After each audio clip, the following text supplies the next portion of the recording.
We will present the evidence that we believe clearly indicates that the real Sister Lucia was killed and was replaced by an impostor Sister Lucia, most likely between 1958 and 1959.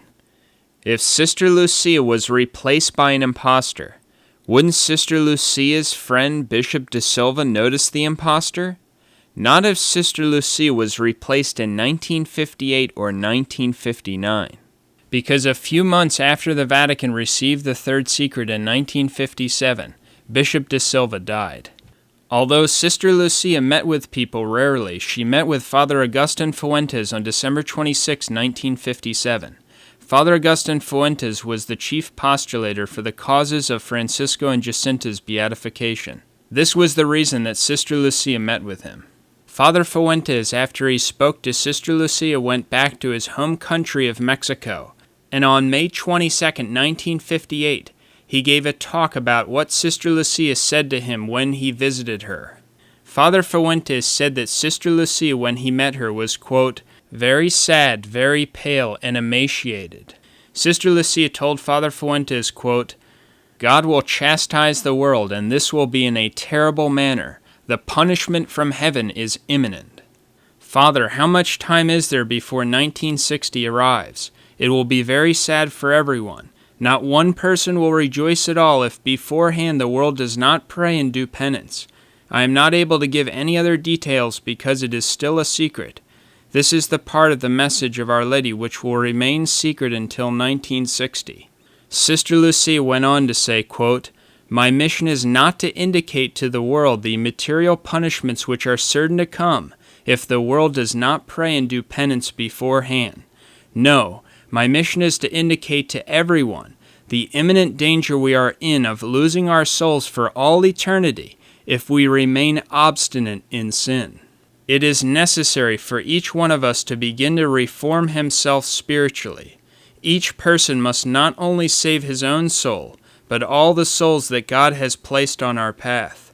The devil is in the mood for engaging in a decisive battle against the Virgin, and a decisive battle is the final battle, where one side will be victorious and the other side will suffer defeat. Hence, from now on we must choose sides. Either we are for God or we are for the devil. There is no other possibility. God is giving two last remedies to the world. These are the Holy Rosary and devotion to the Immaculate Heart of Mary. These are the last two remedies which signify that there will be no others. The Most Holy Virgin in these last times in which we live has given a new efficacy to the recitation of the Rosary, to such an extent that there is no problem, no matter how difficult it is, even of the life of peoples and nations, that we cannot resolve by the prayer of the Holy Rosary. With the Holy Rosary, we will save ourselves, we will sanctify ourselves, we will console our Lord and obtain the salvation of many souls.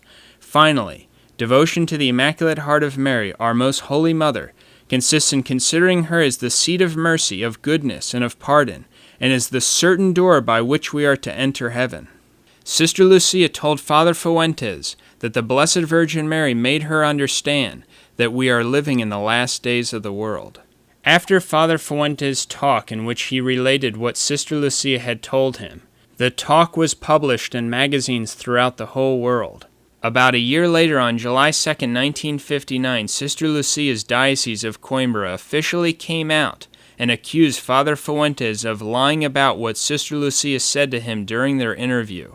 They published a letter produced on a typewriter that stated, quote, Father Agustin Fuentes, postulator of the cause of beatification for the seers of Fatima, visited Sister Lucia at the Carmel of Coimbra and spoke to her exclusively about things concerning the process in question.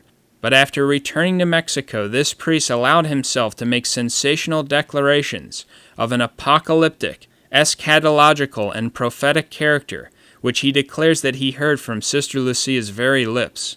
Given the gravity of such statements, the Chancery of Coimbra believed its duty to order a rigorous investigation on the authenticity of such news, but also with regard to things reported as having been said by Sister Lucia. The Diocese of Coimbra has decided to publish these words of Sister Lucia, given in answer to questions put by one who has the right to do so. Sister Lucia, quote, Father Fuentes spoke to me in his capacity as postulator for the causes of beatification of the servants of God, Jacinta and Francisco Marto. We spoke solely on things connected with the subject. Therefore, whatever else he refers to is neither exact nor true. I am sorry about it, for I do not understand what good can be done for souls when it is not based on God, who is the truth. I know nothing, and could therefore say nothing about such punishments which are falsely attributed to me. The Chancery of Coimbra is in a position to declare that since up to the present, Sister Lucia has said everything she believed it her duty to say about Fatima. She has said nothing new, and consequently has authorized nobody, at least since February 1955, to publish anything new that might be attributed to her on the subject of Fatima." End quote. It was after this letter was published by the Diocese of Coimbra that Father Fuentes was removed as postulator for the beatification causes of Francisco and Jacinta. On March 19, 1961, Father Louis Condor, a priest from the communist country of Hungary, was appointed to take over for Father Fuentes. So by July 2, 1959, Sister Lucia's diocese was publishing letters in her name that were false. Sister Lucia was silenced, and it was probably at this same time that the real Sister Lucia had died or was killed. It's very likely that the impostor Sister Lucia was installed around this time. This was a woman who looked somewhat like Sister Lucia.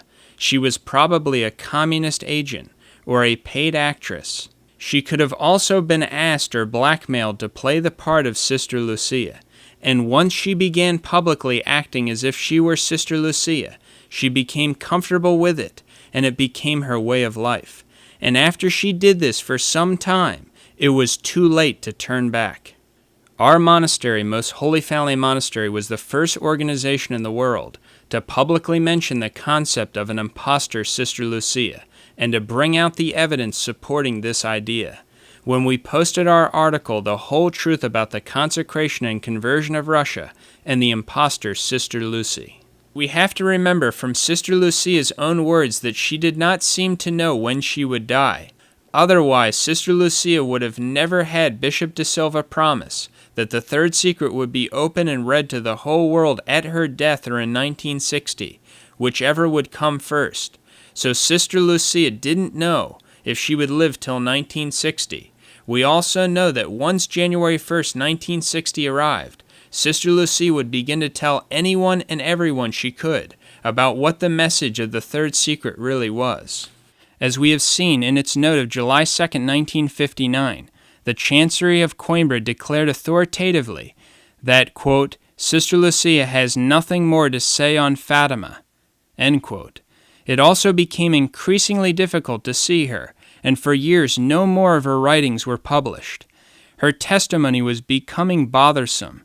Interestingly enough, Sister Lucia's confessor, Father Aparico, when he came back from Brazil in 1960, was unable to see Sister Lucia.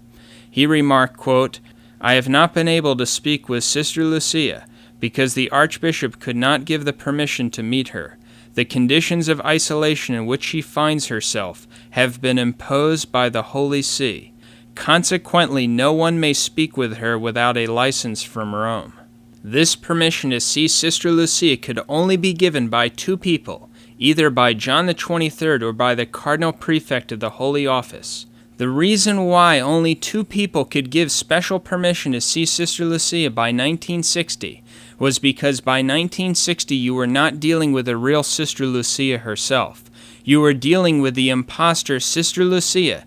On November 19, 1959, John the 23rd had an audience in which he spoke about Sister Lucia. John the 23rd stated about this meeting, quote, We talked at length about the seer of Fatima, today a good religious at Coimbra. The Holy Office will take care of everything and keep it on the right lines, end quote.